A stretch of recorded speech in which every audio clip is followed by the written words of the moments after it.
എല്ലാവർക്കും സ്ട്രോബെറി ചാനലിലേക്ക് സ്വാഗതം. ഞാൻ ഗീതു.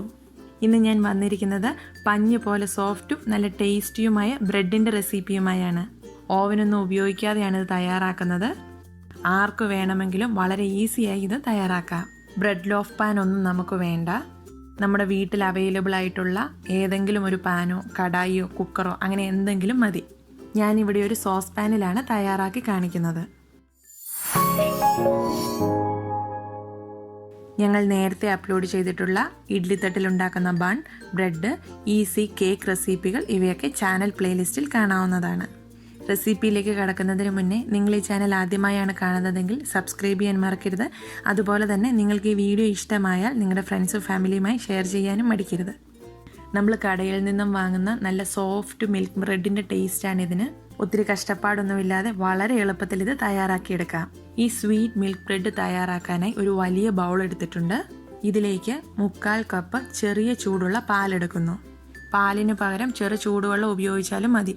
ഇനി ഇതിലേക്ക് 3 ടേബിൾ സ്പൂൺ പഞ്ചസാരയും 1/2 ടീസ്പൂൺ ഈസ്റ്റും, ആക്റ്റീവ് ഡ്രൈ ഈസ്റ്റാണിത്, 1 പിഞ്ച് ഉപ്പും ചേർക്കുന്നു. ഇതിനി നന്നായി ഒന്ന് ഇളക്കി യോജിപ്പിക്കാം. ഇനി ഇതൊന്ന് മൂടി ഒരു 10 മിനിറ്റ് ഈസ്റ്റ് ഒന്ന് പാലിൽ അലിയാനായി മാറ്റിവെക്കാം. ഇപ്പോൾ 10 മിനിറ്റ് കഴിഞ്ഞിട്ടുണ്ട്. ഇനി ഇതിലേക്ക് 2.25 കപ്പ് മൈദ ചേർക്കാം.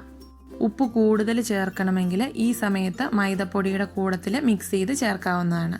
ഇതൊരു ഫോർക്ക് ഉപയോഗിച്ച് മിക്സ് ചെയ്ത് തുടങ്ങാം. ഇതുപോലെ ആദ്യം ഫോർക്ക് വെച്ച് മിക്സ് ചെയ്ത് തുടങ്ങുവാണെങ്കിൽ കയ്യിൽ ഒത്തിരി ഒട്ടിപ്പിടിക്കാതിരിക്കും. ഇതിപ്പോൾ മിക്സ് ചെയ്ത് ഈ ഒരു പരുവമായിട്ടുണ്ട്. ഇനി നമുക്ക് ഫോർക്ക് മാറ്റി കൈ കൊണ്ട് കുഴച്ച് തുടങ്ങാം. പാലും പൊടിയും പാകത്തിനാണെങ്കിൽ വലിയ ഒട്ടലൊന്നും ഈ സമയത്ത് ഉണ്ടാവില്ല. പലരും പല രീതിയിലാണ് പൊടിയും പാലും ഒക്കെ അളക്കുക. അതുകൊണ്ട് പാല് കൂടിപ്പോയാൽ പൊടി ചേർത്തും പൊടി കൂടിപ്പോയാൽ പാല് ചേർത്തും ഈ ഒരു പരുവത്തിലാക്കിയെടുക്കുക. ഇനി ഇതിലേക്ക് ചേർക്കാനുള്ളത് ബട്ടർ അല്ലെങ്കിൽ എണ്ണയാണ്. ഞാനിവിടെ 2 ടേബിൾ സ്പൂൺ ബട്ടർ ഉരുക്കിയതാണ് ചേർക്കുന്നത്. എണ്ണ വേണമെങ്കിലും ഉപയോഗിക്കാം. ബട്ടർ ചേർക്കുന്നതായിരിക്കും കൂടുതൽ രുചി. ഇത് മുഴുവനായി ചേർത്ത് കുഴയ്ക്കാം, അല്ലെങ്കിൽ കുറേശ്ശെയായി ചേർത്ത് കുഴയ്ക്കാം. ഞാനിവിടെ മുഴുവൻ ഒഴിച്ച് ഒരുമിച്ചങ്ങ് കുഴയ്ക്കുകയാണ്. ഇതിനി കുഴച്ച് നല്ല സോഫ്റ്റ് മാവാക്കി എടുക്കാം. ഇതിപ്പോൾ ചേർക്കുമ്പോൾ ഒത്തിരി കൂടിപ്പോയെന്ന് തോന്നും, പക്ഷേ അതല്ല. ഇത് കുഴച്ച് ഉള്ളിലെ മാവിലെല്ലാം ബട്ടർ പിടിച്ച് കഴിയുമ്പോൾ നല്ല പെർഫെക്റ്റ് ആയിട്ടുള്ള സോഫ്റ്റ് മാവായി മാറും. അഥവാ നിങ്ങൾക്ക് ഇത്രയും ബട്ടർ ചേർക്കണ്ട എന്നുണ്ടെങ്കിൽ 1 ടേബിൾ സ്പൂൺ ചേർത്താലും മതി. ഇതിപ്പോൾ കുഴച്ച് നല്ല സോഫ്റ്റ് മാവായിട്ടുണ്ട്. ഇത് ഇത്രയും കുഴിച്ചത് പോരാ. ഇനി ഈ മാവ് നമുക്ക് കൗണ്ടർ ടോപ്പിലേക്കോ കട്ടിംഗ് ബോർഡിലേക്കോ മാറ്റി നന്നായി ഒന്നുകൂടെ കുഴിക്കണം. ഇനി ഈ രീതിയിൽ ഇതുപോലെ വലിച്ച് പ്രസ് ചെയ്ത് ഒരു 10 മിനിറ്റ് കുഴിച്ചെടുക്കണം. ഈ സമയത്ത് മാവ് വല്ലാതെ ഒട്ടിപ്പിടിക്കുന്നതായിട്ട് തോന്നാം, പക്ഷെ കൂടുതൽ പൊടിയുടെ ഒന്നും ആവശ്യമില്ല. കട്ടിംഗ് ബോർഡിൽ കൂടുതൽ ഒട്ടിപ്പിടിക്കാതിരിക്കാൻ കുറച്ച് എണ്ണ വേണമെങ്കിൽ ബ്രഷ് ചെയ്ത് കൊടുക്കാം. അതുപോലെ തന്നെ കയ്യിൽ വല്ലാതെ ഒട്ടുന്നുണ്ടെങ്കിൽ കൈ നന്നായി കഴുകി കയ്യിലും ഓയിൽ തേച്ച് കുഴിച്ചെടുക്കുക. ഈ രീതിയിൽ മുഴുവൻ മാവും നല്ല സോഫ്റ്റ് ആകുന്നത് വരെ 10 മിനിറ്റ് ടൈമർ വെച്ച് തന്നെ കുഴിക്കാം. ഇതിപ്പോൾ 10 മിനിറ്റ് ഞാൻ കുഴിച്ചിട്ടുണ്ട്. ഇനി നമുക്കിത് ഉരുട്ടി ഒരു ബോളാക്കി എടുക്കാം. ഇപ്പോൾ ഈ മാവിൻ്റെ സോഫ്റ്റ്നെസ് അറിയണമെങ്കിൽ ഇതുപോലെ കൈവിരൽ കൊണ്ടൊന്ന് പ്രസ് ചെയ്താൽ അത് അപ്പോൾ തന്നെ ബൗൺസ് ചെയ്ത് തിരിച്ചു വരും. ഈ പാകത്തിനാക്കിയാലാണ് ബ്രെഡ് നല്ല സോഫ്റ്റ് ആകുന്നതും മാവ് നന്നായി പൊങ്ങി വരുന്നതും. ഇനി ഇത് പൊങ്ങാനായി വയ്ക്കാം. അതിനായി ബൗളിൽ ആദ്യം ഒന്ന് ഓയിൽ ബ്രഷ് ചെയ്ത് കൊടുക്കാം. മാവ് പൊങ്ങി വരുമ്പോൾ ബൗളിൽ ഒട്ടിപ്പിടിക്കാതിരിക്കാനാണ് നമ്മൾ ഓയിൽ ബ്രഷ് ചെയ്ത് കൊടുക്കുന്നത്. അതുപോലെ തന്നെ ഈ മാവിന് മുകളിലായും കുറച്ച് ഓയിൽ ബ്രഷ് ചെയ്ത് കൊടുക്കാം. ഇനി ഇതൊരു ക്ലിംഗ് ഫിലിം ഉപയോഗിച്ചോ നനഞ്ഞ തുണി കൊണ്ടോ ഒന്ന് കവർ ചെയ്ത് വയ്ക്കാം. മാവ് ഡ്രൈ ആയി പോകാതിരിക്കാനാണ് നമ്മളിങ്ങനെ കവർ ചെയ്യുന്നത്. ഇതിനെ അത്യാവശ്യം ചൂടുള്ളൊരു സ്ഥലത്തേക്ക് പൊങ്ങാനായി മാറ്റി വയ്ക്കാം. ഞാനിവിടെ വളരെ ചെറിയൊരളവിൽ 1/2 ടീസ്പൂൺ ഈസ്റ്റ് മാത്രമാണ് ചേർത്തിരിക്കുന്നത്. അതുകൊണ്ട് ഇതൊരു 3 തൊട്ട് 4 മണിക്കൂർ വരെ എടുക്കും പൊങ്ങി വരാൻ. ഈ മാവ് പൊങ്ങി ഡബിൾ സൈസിലും കൂടുതലാവണം. ഓരോ സ്ഥലത്തെയും ക്ലൈമറ്റ് അനുസരിച്ച് ഇത് പൊങ്ങാനുള്ള സമയം മാറി വരാം. അപ്പോൾ സമയത്തേക്കാളേറെ ഇത് ഡബിൾ സൈസ് പൊങ്ങി എന്ന് ഉറപ്പ് വരുത്തിയിട്ട് വേണം ഇതിൻ്റെ ബാക്കി പ്രോസസ്സുകൾ ചെയ്യാൻ. ഇനി നിങ്ങൾക്കിത് വളരെ വേഗം തയ്യാറാക്കാൻ 1 മണിക്കൂർ കൊണ്ട് പൊങ്ങി വരണമെന്നുണ്ടെങ്കിൽ 1-2 ടീസ്പൂൺ ഈസ്റ്റ് കൂടുതൽ ചേർത്താൽ മതി. എനിക്കിവിടെ 3 മണിക്കൂർ എടുത്തു ഈ രീതിയിലൊന്ന് പൊങ്ങി വരാൻ. ഇതിപ്പോൾ നന്നായി പൊങ്ങി വന്നിട്ടുണ്ട്. ഡബിൾ സൈസിലും കൂടുതലായിട്ടുണ്ട്. ഇനി ഇതിലെ എയറൊക്കെ കളഞ്ഞ് ഒന്ന് ഷേപ്പ് ചെയ്തെടുക്കാം. നിങ്ങൾ ബ്രെഡ് ലോഫ് പാനിലാണ് തയ്യാറാക്കുന്നതെങ്കിൽ ഈ മാവൊന്ന് പരത്തിയിട്ട് ഒന്ന് റോൾ ചെയ്തെടുത്ത് ലോഫ് പാനിലേക്ക് വെച്ചാൽ മതി. ഞാനിപ്പോൾ ഇവിടെ ഒരു സോസ് പാനിലാണ് തയ്യാറാക്കുന്നത്. സോസ് പാൻ ആയതുകൊണ്ട് ഒരു കേക്ക് പോലെയായിരിക്കും ഈ ബ്രെഡ് ഇപ്പോൾ തയ്യാറായി കിട്ടുക. അതുമല്ല ഇത് നല്ല സോഫ്റ്റ് ആയതുകൊണ്ട് കത്തി കൊണ്ടൊക്കെ മുറിച്ചെടുക്കാൻ ബുദ്ധിമുട്ടായിരിക്കും. അതുകൊണ്ട് ഇത് പല ബോൾസ് ആക്കി ഷേപ്പ് ചെയ്താണ് പാനിലേക്ക് വെക്കുന്നത്. ഈ മാവ് പറ്റുന്നത് പോലെ ഒരേ ഷേപ്പിൽ 6 മുറിച്ചെടുക്കാം. ഒരു കത്തി ഉപയോഗിച്ച് തന്നെ ഇതുപോലെ കട്ട് ചെയ്യുന്നതാണ് നല്ലത്. വലിച്ചു കീറിയെടുത്താൽ അതിൻ്റെ ടെക്സ്ചർ മാറിപ്പോവും. അതുമല്ല വളരെ എളുപ്പത്തിൽ ഇത് ഷേപ്പ് ചെയ്തെടുക്കാനും പറ്റും. ഇനി ഇത് ബണ്ണിനൊക്കെ ഷേപ്പ് ചെയ്യുന്ന രീതിയിൽ അടിയിൽ അകത്തേക്ക് ഫോൾഡ് ചെയ്ത് കൊടുത്ത് നന്നായി ഷേപ്പ് ചെയ്തെടുക്കാം. ബോൾസ് ഉണ്ടാക്കുമ്പോൾ ഇതുപോലെ മുകൾ ഭാഗം സ്മൂത്ത് ആയിട്ടിരിക്കണം. ഈ ബോൾസ് ഇതുപോലെ സ്മൂത്ത് അല്ലെങ്കിൽ ബേക്ക് ചെയ്ത് വരുമ്പോൾ മുകൾ ഭാഗത്ത് ക്രാക്ക് വരാം, പൊട്ടിപ്പോകാം, കൂടുതൽ ഹാർഡായി പോകാം. അതുകൊണ്ട് ഇത് വളരെ സ്മൂത്ത് ആക്കി തന്നെ ചെയ്തെടുക്കണം. ഇതിപ്പോൾ ഞാൻ 6 ബോൾസ് ആക്കിയിട്ടുണ്ട്. ഈ ഒരു സോസ് പാനിലാണ് ഞാൻ ബേക്ക് ചെയ്യുന്നത്. ഇതൊരു നോൺ സ്റ്റിക്ക് പാനാണ്. ഇതിൽ ബട്ടർ പേപ്പർ ഒന്നും ഇടുന്നില്ല. ആദ്യം കുറച്ച് ഓയിൽ ബ്രഷ് ചെയ്ത് കൊടുക്കാം. അടിഭാഗത്തും വശങ്ങളിൽ കംപ്ലീറ്റ് ആയിട്ടും ഓയിൽ ബ്രഷ് ചെയ്യണം. കാരണം ഈ മാവ് പൊങ്ങി ഈ സോസ് പാൻ്റെ മുകളിൽ വരെ എത്തും. അതുകൊണ്ട് ഒരിടത്തും ഒട്ടിപ്പിടിക്കാതിരിക്കാൻ എല്ലായിടത്തും ഓയിൽ നന്നായി ബ്രഷ് ചെയ്ത് കൊടുക്കണം. ഇതുപോലത്തെ സോസ് പാനിൽ മാത്രമല്ല, നിങ്ങളുടെ കൈവശമുള്ള കടായിലോ കുക്കറിലോ ഏതു പാത്രത്തിൽ വേണമെങ്കിലും ഇത് തയ്യാറാക്കിയെടുക്കാം. ഇനി ഇതിലേക്ക് ഓരോ ബോൾസ് ആയിട്ട് വയ്ക്കാം. ഇവ തമ്മിൽ ചേർന്ന് തന്നെയാണ് ഇരിക്കുന്നത്. ഇതിനി പൊങ്ങി വരുമ്പോൾ ഇവ തമ്മിൽ ഒട്ടി തന്നെയാണ് വരുന്നത്. അപ്പോൾ പിന്നെ എന്തിനാണ് ഇങ്ങനെ സെപ്പറേറ്റ് ബോൾസ് ഉണ്ടാക്കിയതെന്ന് ചിന്തിക്കാം. ഇത് ബേക്ക് ആയി കഴിയുമ്പോൾ നമുക്ക് കത്തി ഒന്നും ഉപയോഗിക്കാതെ തന്നെ വളരെ ഈസി ആയിട്ട് ഓരോ കഷ്ണങ്ങൾ ഇതിൽ നിന്ന് സെപ്പറേറ്റ് ചെയ്യാൻ പറ്റും. അതെങ്ങനെയാണെന്ന് മുന്നോട്ടുള്ള വീഡിയോയിൽ ബേക്ക് ചെയ്ത് കഴിയുമ്പോൾ കാണാം.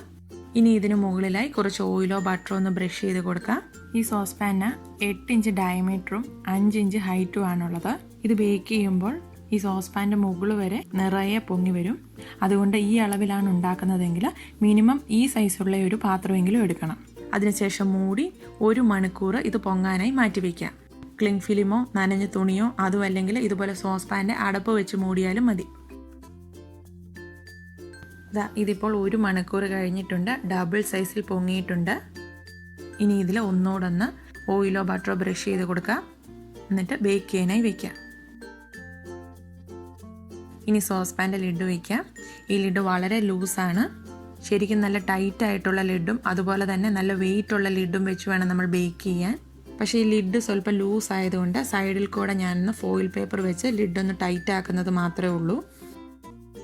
ഈ ലിഡിൻ്റെ മുകളിലുള്ള ആ ഹോള് ഒരു ചെറിയ ടിഷ്യൂ പേപ്പർ റോൾ ചെയ്ത് അടച്ചു വയ്ക്കുകയാണ്. ഇന്ന് ഞാനിവിടെ ഒരു ഇൻഡക്ഷൻ കുക്ക് ടോപ്പിലാണ് ബേക്ക് ചെയ്യുന്നത്. അതിനായി ആദ്യം ഒരു തവ വയ്ക്കാം. ഈ തവ ഒരു ഹൈ ഫ്ലെയിം ഇട്ട് നന്നായിട്ടൊന്ന് ചൂടാക്കിയെടുക്കാം. ഇത് നന്നായി ചൂടായതിന് ശേഷം ഏറ്റവും കുറഞ്ഞ ചൂടിലേക്ക് മാറ്റിയിട്ട് അതിന് മുകളിലായി ഈ പാൻ വെച്ച് കൊടുക്കാം. ഇനി ഇത് ലോ ഫ്ലെയിമിലാണ് ബേക്ക് ചെയ്യേണ്ടത്. ഇതേ രീതിയിൽ ഗ്യാസ് സ്റ്റൗവിലും ബേക്ക് ചെയ്യാം. ഈ തവ ഉപയോഗിക്കാതെ ഡയറക്റ്റ് ആയിട്ട് ഈ പാൻ വെച്ച് വേണമെങ്കിലും ചെയ്യാം. അടിഭാഗം കരിഞ്ഞു പോകാതെ ഇരിക്കാനും ഏറ്റവും സേഫും ആയിട്ടുള്ളത് ഇതുപോലെ തവ വെച്ചിട്ട് അതിൻ്റെ മുകളിൽ പാൻ വെക്കുന്നതാണ്. തവ വെച്ചാലും കൂടുതൽ ഫ്ലെയിം ഇട്ടാൽ അടിഭാഗം കരിഞ്ഞു പോകും. അതുകൊണ്ട് എപ്പോഴും ലോ ഫ്ലെയിമിലായിരിക്കാൻ ശ്രദ്ധിക്കണം. ഇതൊരു 40 മിനിറ്റ് എടുക്കും ബേക്കായി കിട്ടാൻ.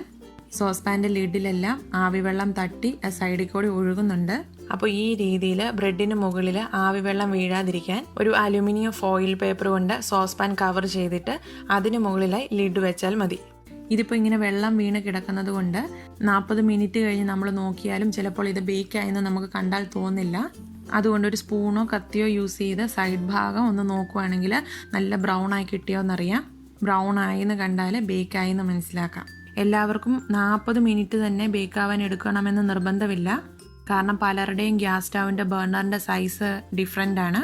അതുകൊണ്ട് ഒരു 20 മിനിറ്റ് കഴിയുമ്പോൾ ബേക്കായോ എന്നൊന്ന് ചെക്ക് ചെയ്ത് നോക്കണം. അത് കഴിഞ്ഞ് 30 മിനിറ്റിലും പിന്നെ 40 മിനിറ്റിലും നോക്കണം. കൂടുതൽ സമയം ബേക്കായാൽ ഇതിൻ്റെ സൈഡ് ഭാഗവും അടിഭാഗവും എല്ലാം ഹാർഡായി പോകും. ഇതിപ്പോൾ 40 മിനിറ്റ് കഴിഞ്ഞിട്ടുണ്ട്. ഞാനിതൊരു പ്ലേറ്റിലേക്ക് എടുത്ത് കാണിക്കാം. ഇത് വളരെ പെർഫെക്റ്റ് ആയിട്ട് ബേക്കായി വന്നിട്ടുണ്ട്. ഇനി ഇതൊന്ന് മറിച്ചിട്ട് കാണിക്കാം. അപ്പോൾ ഇതാണ് ഇതിൻ്റെ മുകൾ ഭാഗം. ഇവിടെ നമുക്ക് ഒട്ടും കളറ് വന്നിട്ടില്ല. അപ്പോൾ ഇതൊന്ന് കളറ് വരാൻ വേണ്ടി ആ സെയിം പാനിലേക്ക് തന്നെ കമഴ്ത്തിയിട്ട് കൊടുക്കാം. ഇനി ഇത് ലോ ഫ്ലെയിമിൽ ഒരു 5 മിനിറ്റ് കൂടി ഒന്ന് ബേക്ക് ചെയ്യാം. ഇതിപ്പോൾ 5 മിനിറ്റ് കഴിഞ്ഞിട്ടുണ്ട്. നമുക്കിത് പ്ലേറ്റിലേക്ക് മാറ്റി നോക്കാം.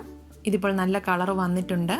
അഥവാ നിങ്ങൾക്ക് 5 മിനിറ്റ് കൊണ്ടും കളർ വന്നിട്ടില്ലെങ്കിൽ ഒരു 2 ടേബിൾ സ്പൂൺ പാലെടുത്ത് അതിൽ 1/2 ടീസ്പൂൺ പഞ്ചസാര മിക്സ് ചെയ്ത് അതൊന്ന് ഇതിൻ്റെ മുകളിൽ ബ്രഷ് ചെയ്ത് കൊടുത്തിട്ട് വീണ്ടും കുറച്ച് സമയം കൂടി ഒന്ന് ബേക്ക് ചെയ്താൽ മതിയാവും.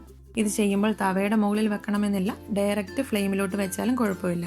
ഇതിൻ്റെ പുറംഭാഗം ഹാർഡായി പോകാതിരിക്കാൻ ചൂടോടുകൂടി തന്നെ ബട്ടർ ബ്രഷ് ചെയ്ത് കൊടുക്കുക.